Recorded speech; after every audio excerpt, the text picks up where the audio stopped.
Është përmbyllur edicioni 29 i Festivalit Ndërkombëtar të Autorëve dhe Poetëve, Netët Korçare të Poezisë. Ka qenë një mbrëmje gala ku është ndërthurur poezia dhe muzika, ndërsa janë shpallur edhe fituesit e këtij edicioni.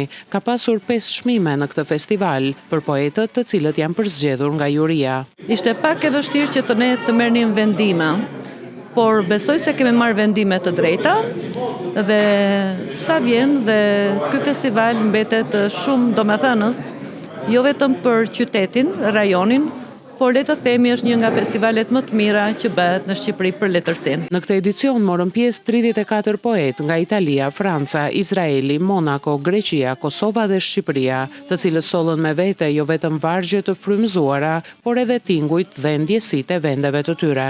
Jam veçanërisht emocionuar që herën e parë që erdha në festivalin e Netëve Korçare të Poezisë, mora pjesë në këtë kompeticion të mrekullueshëm dhe arrita që të merja çmimin e kurorës të poezisë.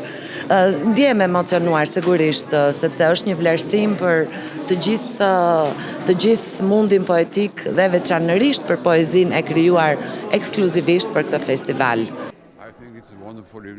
Mendoj se është një mbrëmje e mrekullueshme, një festival i mrekullueshëm. Jam shumë i surprizuar për mirë. Shqiptarët që kam takuar janë njerëz shumë të ngrohtë dhe të kulturuar, dhe mendoj se ky është një festival shumë i rëndësishëm. Korça edhe një herë u shndërua në një skenë të hapur ku poezia nuk njeh kufi, duke sjellë një udhëtim shpirtëror që na bashkon nëpërmjet gjuhës universale të artit.